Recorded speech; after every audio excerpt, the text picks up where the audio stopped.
Okay, with the last PowerPoint that you viewed, you understood the principles of heating and air conditioning. This PowerPoint's going to get into the actual servicing of the heating and air conditioning service, and it's mostly going to center around the refrigerant system or the part of the air conditioning system that is making the interior compartment cooler.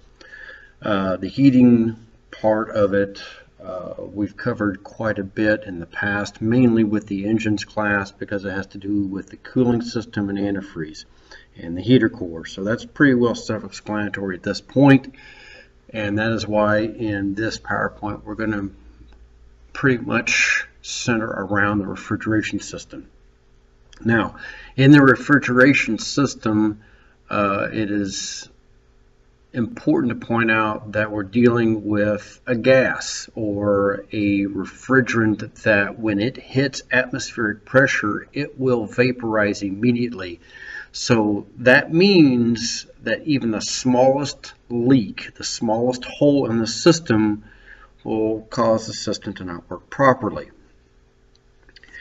You have to remember as we go through this, you are now being more educated than the average person out there. And that is why of all of the automotive systems, this is probably the most misunderstood system, and therefore the DIYer, the do-it-yourselfer out there, doesn't quite understand what they're doing. They have it in their mindset that, okay, there's this mysterious gas that's in the system, and if the system is not putting out cold air out of the vents, then it must need refrigerant, which is not always the case. And that is why of all the systems on a vehicle, the air conditioning system is probably the most dangerous for a do-it-yourselfer, in that it could be either more damaged by an uneducated person working on the system themselves or trying to service the system on themselves.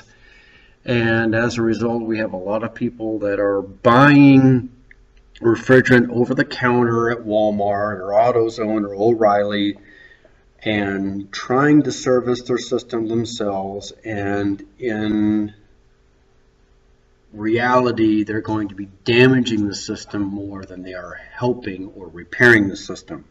So keep that in mind as we're going through this. Now, a professional technician is to start asking some questions first before they've even touched the vehicle. They're going to be asking the customer, how long has it not been working? Vehicle that has not been operating or hasn't had an air conditioning system that's been operating for a long period of time is very likely going to be harder to repair. Think of a house that has not had water supplied to it in a long period of time. If you have an older house that's been vacant for a long time and the water supply has been shut off for a long period of time, as soon as you put water pressure to those pipes in that house, it's very likely you're going to have pipes that are going to burst or start leaking because they have not had water pressure for a very long time. The air conditioning system in an automobile is very much like that. If it has not had a charge of refrigerant for a very long time, and then you all of a sudden put a very large amount of pressure to those air conditioning lines, they're going to leak. So just keep that in mind. This is one of the questions we want to ask, is how long has it not been working? When does it work or not work? That is a very important question. Again, that customer may not know that the outside temperature or the outside humidity or the outside weather is going to play a part in if that system works or doesn't work. Does it blow cold air? Okay, that may sound like a very simple question, but it's a very valid question when you, the technician, are trying to diagnose this. Does it blow hot air? Okay, it may blow air, but it may be hot. Well, that is going to play into effect on if we're going to be diagnosing the blend door or the air distribution center underneath the dashboard, or are we going to be servicing something under the hood? And that will be a little bit later in this PowerPoint. Does it blow air at all? That's another valid question, because are we going to be diagnosing refrigerant system, the air distribution system, or are we going to be diagnosing the blower motor system? So very valid questions here.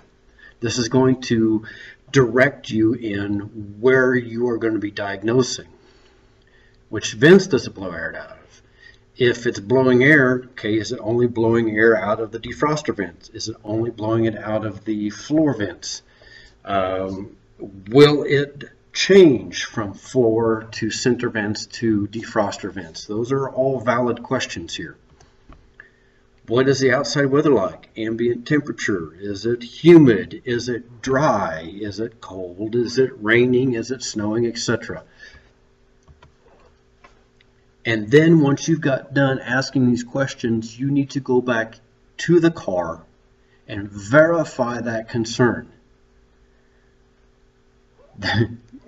You would laugh, but there's been lots of vehicles that have been repaired by simply going out to the vehicle and pushing the little snowflake button, or pushing the button that says AC, and the customer didn't know that you had to push that button to get the air conditioning system working. So verify that concern. The next step is going to be a visual inspection of the vehicle. And again, sometimes it's just as simple as going out and looking at the car. You can quite often with an air conditioning system diagnose the system by just looking at the car. Does it have a loose or missing compressor drive belt?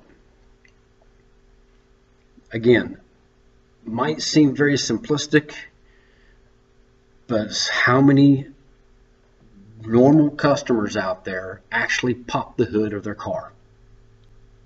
We're used to doing that.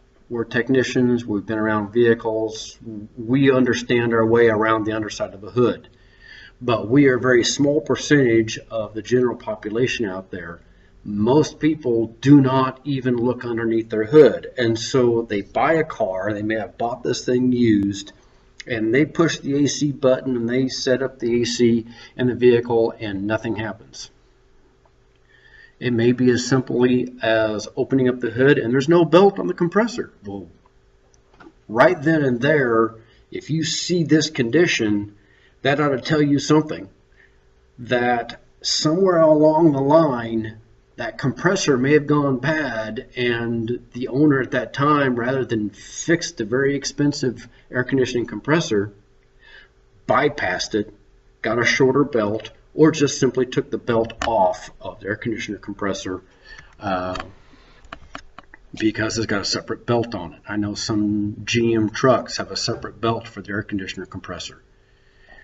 Compressor locked up, rather than fix it, they just cut the belt, took it off, and went on without air conditioning. So as silly as it may seem, this is a very valid visual inspection to make. Inoperative compressor clutch. We talked about the clutch in the last PowerPoint. It's an electrical component. It's an electrical coil. If it shorts out, it's not going to operate. Disconnected or damaged wiring or vacuum hoses. This is one of the systems that we see many problems due to rodents. And I'll show you some pictures in this PowerPoint here in a little bit. But mice and other rodents create havoc.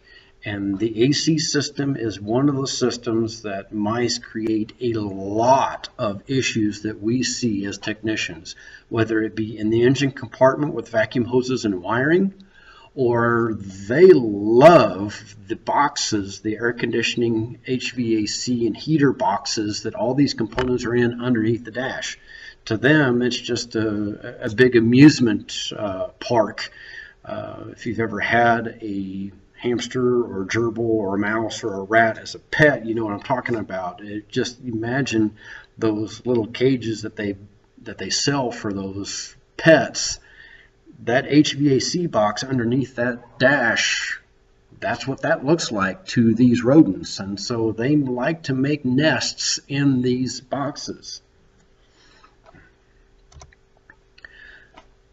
Leaks tend to be in the form of wetness around lines or fittings. And I'll show you a picture of what one of those looks like here in just a second. You have to remember when the refrigerant has an oil that is with that refrigerant. And so if you have a refrigerant leak somewhere, what's also going to come out with the refrigerant is a certain amount of oil, and that's going to show up as a wetness. So a place to look as a visual inspection is anywhere where two lines are going to connect, or where the line's attached to the compressor, or where the line's attached to the condenser, or anything like that. Look in those spots specifically for an oily residue or an oily wet spot for that would indicate that there's a leak right there, or refrigerant is coming out in that spot. Blockage. This is a big problem that we have with customers that, again, are just, they're putting the key in as long as it runs, putting gas in the tank, and that's all they know about a car. We run into problems with this because they never look to see if there's anything blocking the air conditioner condenser behind the grill or behind the bumper of the car. We see this a lot, especially if the vehicle is parked outside, because leaves can be blown up underneath the vehicle and it blocks the condenser. We see this with people that are driving mainly on the highway only, and you'll get a lot of bugs that are going to get just pressed into that air conditioner condenser, and then the air conditioner condenser cannot have any air flow through it.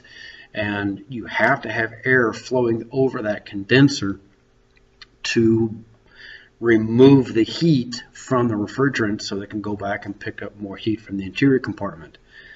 Yes, cardboard. And what we have here is the customers that they purposely put a piece of cardboard in front of the air conditioner condenser in the winter time so that the vehicle will warm up quickly, and they forget to take the cardboard out. Well, then summer comes, we start using the air conditioner, and that cardboard is still there. Air cannot flow over the condenser. And so as silly as that may seem, that is actually something we see quite a bit of. And then you guys with your diesel trucks, and I know that this is an unpopular thing to say, but the customized grills and the customized bumpers and the light bars that are installed on a lot of the trucks now. This is a big fad right now, and that can become a problem because if we put a bunch of stuff on the front of the truck, then it's actually hampering not only the cooling system, but it's also going to hamper the air conditioning system, because then we cannot have air passing over this condenser. So this needs to be open. We need to have the condenser unblocked. So something to look at in your visual inspection. Inoperative air control doors. This is moving into underneath the dash. So this is the interior compartment underneath the instrument panel. If those doors are not moving properly, then that can come up as a problem in the air conditioning system. So that's part of your visual inspection, is making sure the doors, the modes, it is moving from floor to center vent to defroster vent on the top of the instrument panel. Make sure that those are operating properly as you move the slide or move the dial on the instrument panel, or as you move the button to change the different modes. We call them modes: floor to center vent to defroster. Those are different modes.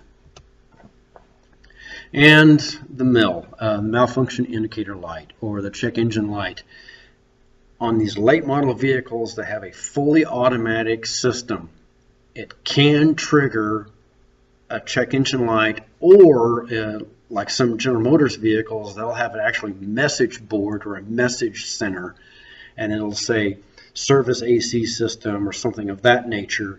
And so it will trigger a malfunction indicator light or a malfunction indicator message for the air conditioning system. So that's part of your visual inspection. Don't forget that.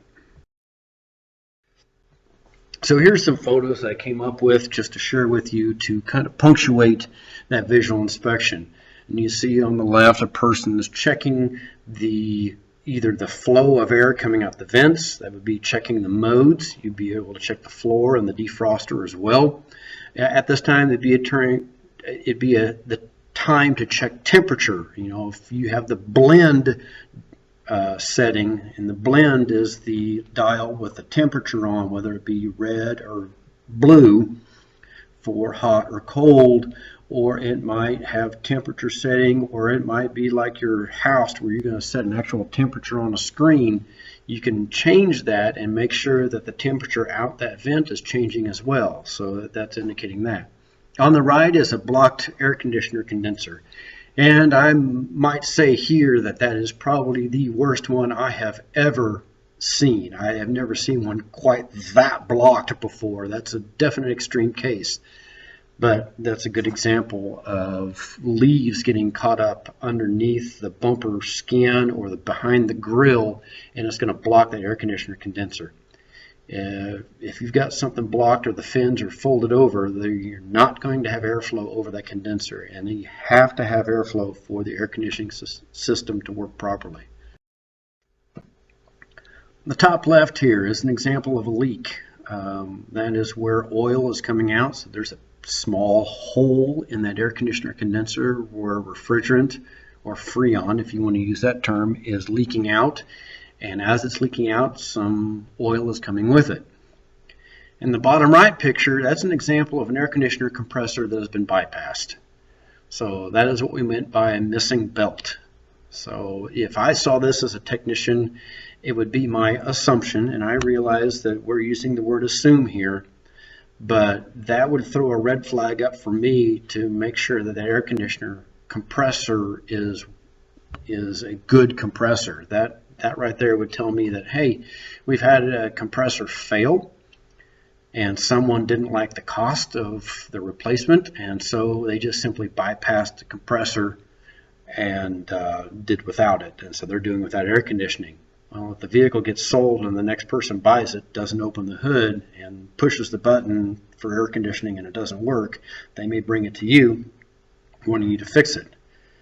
Well, you open up the hood and find this, and this may not be just simply put a belt on it. This is very likely the vehicle needs an air conditioner compressor, and these things can cost $200, $300, even $500 for an air conditioner compressor, depending on the year, make, and model of the vehicle. And then our little friend here that is deciding to make your car into an amusement park, and they're going to run all over the place, and they're going to chew up hoses and wires. So if the wires to the air conditioner compressor clutch get chewed into, air conditioner's not going to work. If the vacuum line that they're showing here on the left is chewed into, and that is what's moving the mode doors on the dash, it may not blow air out of the vents in the dashboard, or that might be for a blend door underneath the instrument panel, and the temperature is not changing from cold to hot like you are moving it on the dial on the dash. So you might be moving the dial, but nothing's happening. Well, that may simply be a chewed through vacuum line in the engine bay somewhere because of our little friend here. So, late model vehicles. As I mentioned in our earlier PowerPoint, we have dual zone, triple zone, and even in some late model expensive SUVs, quad zone air conditioning systems where you have 4 zones. These are going to require computer controls in the body control module. So we can use a scan tool, hook it up to the ALDL connector underneath the dashboard, and there will be trouble codes stored in the body control module, or in some late model vehicles, I have a module strictly for the HVAC system, and you would be checking that module to see if there's any trouble codes. That would give you a start in your diagnosis on where to look first.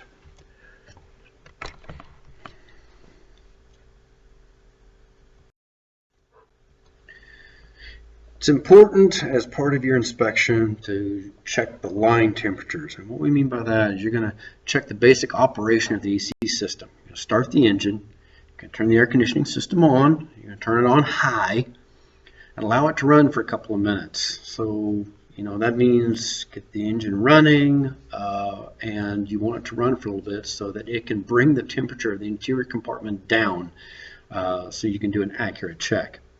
Now, if it is in July or August in the state of Kansas here, it may be necessary for you to get a box fan or some type of a stationary fan and put it in front of the vehicle and blow air over the condenser. Because with the vehicle sitting in the engine bay, you don't have that airflow over the air conditioner condenser, through the grill so what you're doing here is you're simulating motion. You're simulating that vehicle driving down the highway and that airflow going over the condenser. It's very important here. So if it's July or August and you're trying to do this in a shop inside of a building, it may be necessary to get a box fan or a stationary fan to do that.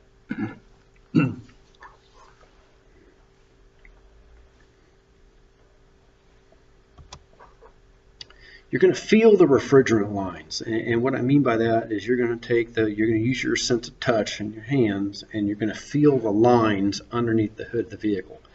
One of the things I might mention here is that you want to make sure that the air conditioner compressor is engaging, the clutch on the front of the air conditioner compressor. Make sure that that's turning, and then you're going to see refrigerant lines.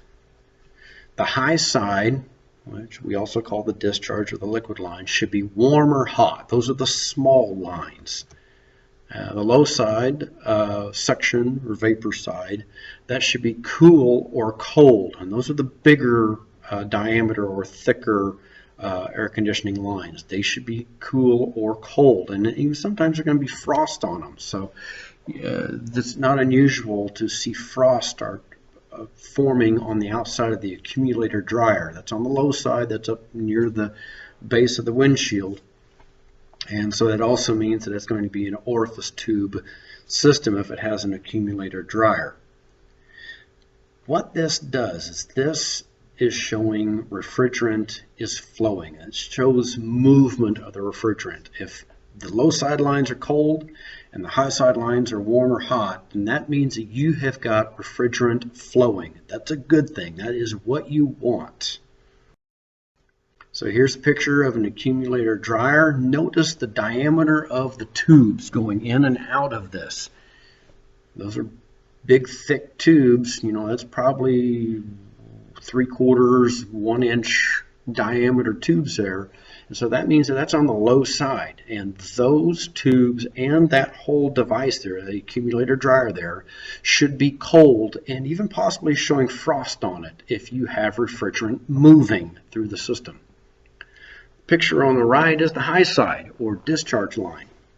Notice it's very small. It's probably 1/4, no bigger than a 1/2 inch diameter line, and that is the high side, that is the liquid line. It should be warm or hot. That's the line that goes up to the air conditioner condenser in the front of the vehicle. So you need to keep that in mind. So if the high side line is not warm and the low side line is not cold, you know that there is a problem that exists in the refrigeration system of the system. Look for a problem related to the refrigerant system. In other words, you're going to be under the hood. The problem is very likely going to be underneath the hood. The only exception to that is the evaporator, if there's a leak in the evaporator. But if you have the lines not being the correct temperature while it's running, then you have a refrigerant system. In other words, you have no flow of refrigerant. Either it's completely out of refrigerant or you've got a blockage somewhere or something of that nature. You have a refrigerant problem. If the low side is cool, but the passenger compartment is not cooling, then that means that you have a problem with the blend doors or some type of air distribution system problem. So you're going to be looking underneath the instrument panel. So again, if you're underneath the hood, you're doing your line temperature check and you have low side lines cold, high side lines hot, but the air coming out of the instrument panel is warm, then you have got an air distribution problem somewhere underneath the instrument panel. A blend door, a mode door, or a blockage from the fan. And we're talking about the blower motor fan.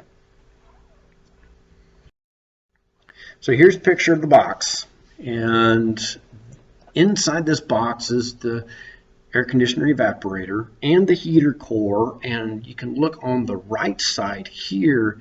That is a picture of how those doors work. Notice it has mode doors, and that is the direction of flow to either the floor, the vents, or the defroster.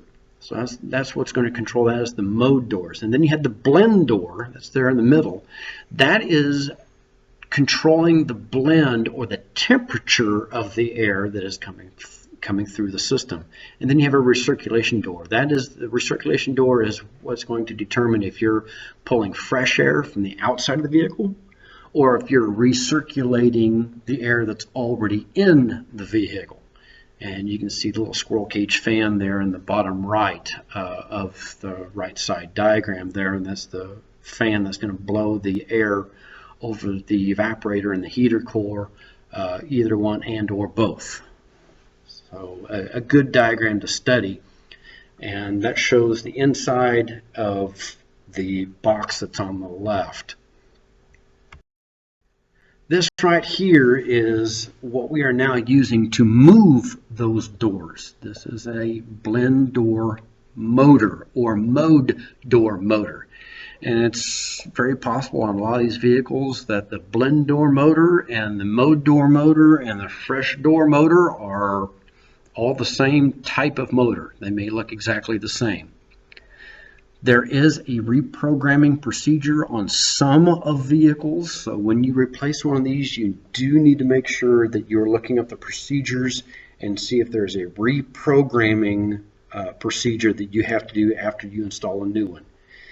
If there is a reprogramming procedure and you don't do it, it is possible that you could break a blend door or break a brand new blend door motor. You can see the internal guts there on the right. They're just nothing but plastic gears. It's a worm gear off of the motor, and they're turning spur gears, and it's a gear reduction type of setup. That's why you have multiple gears there. So if there's a reprogramming procedure, you need to make sure that you know that there is one or not, and if there is one, to do it, because you can break a blend door or break one of these motors, and these can get pretty pricey. Unfortunately, some of these are buried and require instrument panel removal to get to. Others may be right underneath. You can just crawl around on your back side on the floorboard and see it and change it. Some are going to be behind the glove box door and are easily reached that way. So it would be important to make sure that you're looking up the procedures on this, find out where the individual motor is you're looking for. If you know that the mode is not changing and you're looking for a mode door motor, then look for a mode door motor. If you know the temperature isn't changing out of the vents, it's not going from hot to cold or cold to hot, then you're looking for a blend door motor, and etc. Okay, sight glasses. Unfortunately, only certain vehicles are going to have a sight glass. So when you have one, it's a luxury, okay? Sight glasses will very likely be on vehicles with an expansion valve.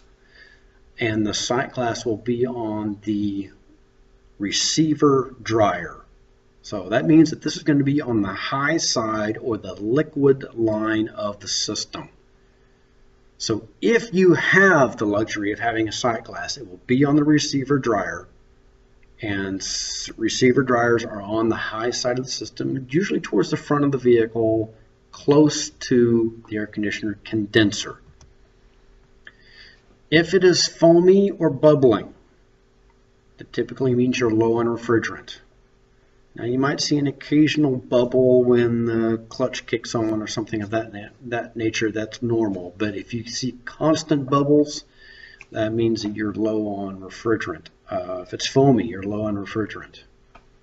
If it's oil streaked, either you're low on refrigerant or you have too much oil. Yes, it is possible to get too much oil in these systems.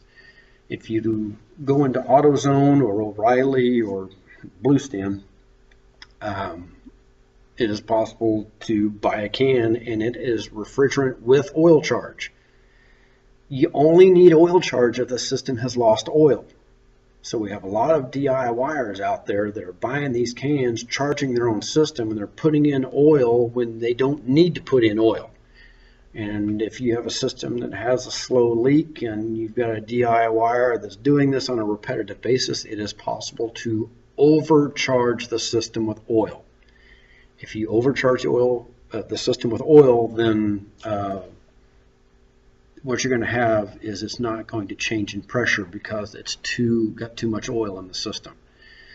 The only way to get it out is to take all the refrigerant out and to pull some of the oil out of the components, whether that be an evaporator or an accumulator dryer, receiver dryer, or the compressor itself. So it would be very involved in removing the oil from the system if you have an overcharged condition, and I mean overcharged with oil. Cloudy sight glass. Inside the accumulator dryer and the receiver dryer is a desiccant bag. I think many of you have probably purchased a bag of beef jerky before, and you've got that little bag of that says do not eat, and it's silicone. That's desiccant. It absorbs moisture. We have a desiccant bag in the accumulator dryer and the receiver dryer, and that purpose of that desiccant bag is to absorb moisture just like it absorbs moisture in that bag of beef jerky. If that bag gets a hole in it and breaks loose, well, then the desiccant could then travel through the rest of the air conditioning system, and that is going to plug up the flow of refrigerant. So that's not a good thing when that happens. Here I have given you a chart on the left of what the refrigerant pressure should be on a running, normally operating system. So what we're going to start talking about here is the pressures that the air conditioning system should show when it's operating and operating correctly. So in the chart on the left, you can see the ambient temperature on the first column. That is the outside temperature. And then you're going to see the humidity. In those conditions, you should see a low side or a suction side pressure of that given amount, anywhere from 22 to 40 psi, depending on whatever temperature or relative humidity it is at that given time that you're checking it. High side pressures. Notice the drastic change in temperature, the pressures here. 129 at 55 degrees Fahrenheit, zero humidity, to 270 psi when it is 105 degrees outside, and with humidity below 20%. So if you start giving a high temperature, I mean, we've seen humidity above 20% and 110 degrees in some states. You're going to probably see pressures reach to around 300 psi, and that would be normal for that given situation. So on the right is an AC diagnosis chart. You're going to use these pressures to diagnose the system. So if your low side and your high side is both low, obviously the duct temperature is going to be warm, then a very common problem is it's low on refrigerant. If both sides are high, you have an overcharge. Someone has been in there and they've overcharged the system. It is possible to put too much refrigerant or too much Freon in the system. Too much Freon is going to give you duct temperature that's warm. It's going to do quite the opposite of what you want to do. And so it's possible these DIYers can overcharge your system and think they're low. Well, so we'll just keep on putting refrigerant to it and keep trying to push it in there, and it is possible you could blow up a compressor. So this is what I meant by it's dangerous for some of these do-it-yourselfers to be working on their AC system. Both sides high, some cool air means they could have an overcharge in the system. Both sides normal, but duct temperature is warm, got moisture in the system. We don't want moisture in the system. It freezes it up. It becomes an ice cube, and you have a blockage. That ice cube that forms in the system blocks the system, and then you don't have a drop in pressure. Therefore, it's going to be warm coming out of the vents. Both sides low, could have an expansion valve that's stuck closed, or an orifice tube that's plugged. That's the one right below that. Both sides low, could have a high side restriction. If your low side is high and your high side is low, you could have a compressor that has failed. Now, there's another chart in the next page, and I want to point out, and I know it is blurry, it's pixelated. This is the best I could do. I am sorry. But another situation where you see both the high and the low side pressures are low. It's about in the middle there, and it says on the far right, AC compressor faulty. If that compressor, remember that air conditioner compressor is a pump, and if it can no longer pump something, then the high side pressure is not going to be very high. And if it's not pumping, it's not creating any suction either. And so the low side is going to be high. So if you have a high low side and a low high side, then that means the compressor is junk. The compressor is not putting out any discharge, and it's not sucking anything. And so the system is going to be rendered useless. It's not going to work like it should. And that's a very common problem, and I was surprised it wasn't on the other chart. And this is the only chart that I could find that, even though it's a very common problem. For the gauges, and a lot of machines that we use for air conditioning systems have gauges. And so this diagram basically puts that very first chart onto a gauge for you. You want to see the low side pressure somewhere between 18 and 28 in a normal, correctly operating system, and the high side in that 213 to 250 range. And this is not an exact science. We have a variable here. We have ambient temperature, and ambient humidity is going to be variable here. And so we really can't put this is a good number. Different systems are going to be bigger and smaller than each other. An air conditioning system in a Ford Focus is going to be very much smaller than the system in, say, a Chevrolet Suburban with, two evaporators, one in the back and one in the front. What we call dual air conditioning. And then we add into that you've got all the different zones. So the bigger systems, are going to run at different pressures. So that's why we put a range on these pressures. So I'm going to go through a little bit about setting up the machine, and then there is a video I want you to watch on setting up, because it's much easier to show you a video of setting up the machine than it is to walk you through it through a PowerPoint and me talking. But you will learn in the pamphlet that I put in for you to read that this is all federally regulated. When we're talking air conditioning systems, this is a federal regulated gas. Refrigerant, whether it be R12, 134A, or the new 1234YF, it's all regulated by the federal government, and therefore we have federal laws that are applying to servicing air conditioning systems. It's also why it's necessary that if you are doing this, you are using a proper machine that is accepted by the EPA to use for refrigerant systems. This is also why you need to be licensed to handle refrigerant, which we're going to get into here in just a minute. So you need to find the ports, the high side and low side ports.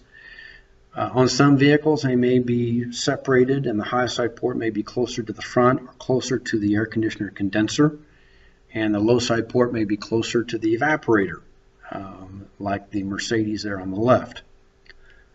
On other cars, those ports may be right next to each other. You can see in the right photo there that the high side line, or the red line, is the real thin or small diameter tube. That's the high side or high pressure side. And then the bigger diameter tube is the low side, or the vapor side or suction side.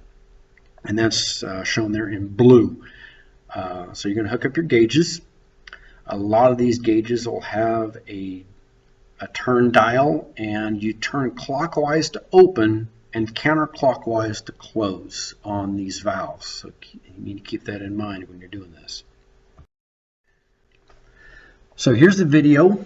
Look at the top there. It should be a hyperlink for you. You should be able to click on that, and it's about a 12-minute video on evacuating, vacuuming down the system to remove the moisture, and then charging an air conditioning system. Remember, when you charge the system, that you need to charge the system with the recommended amount of refrigerant, and that will be on a sticker somewhere on the engine bay, whether it be on the radiator support or on a sticker underneath the hood, or I've even seen the sticker put on the air conditioner compressor or the evaporator box up on the cowl of the vehicle. But somewhere on that car, it is required by law to have a sticker that tells you what type of refrigerant is in it, what type of refrigerant oil is in it, and the correct charge of refrigerant for that vehicle. That will be on that sticker, and that sticker, I guarantee you, is going to be on that vehicle because it's required by federal law. The only time that I can think of that sticker may not be there is if the vehicle has been wrecked and put back together and the body shop didn't get a new sticker. But it is required by federal law to have that sticker on that vehicle at point of sale. Now, it is recommended that once you have evacuated the refrigerant out of the system, if you have the system open to replace a component, it is recommended that you put that system into a vacuum for at least 30 to 45 minutes. The purpose of doing that is to boil out any moisture. Moisture cannot be present in a vacuum.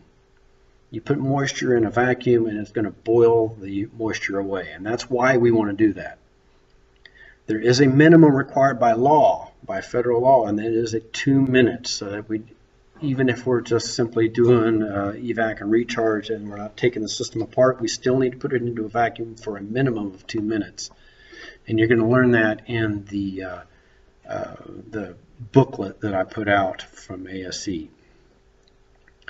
So at this point, you could go ahead and take your service quiz and then start on your ASE Refrigerant Recovery and Recycling Review and Quiz booklet.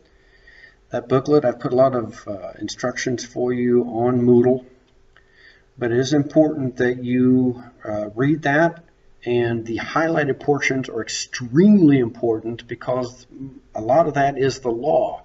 And you do need to know federal law if you're going to be doing this stuff. There's a lot of rumors out there on what's against the law and what isn't against the law.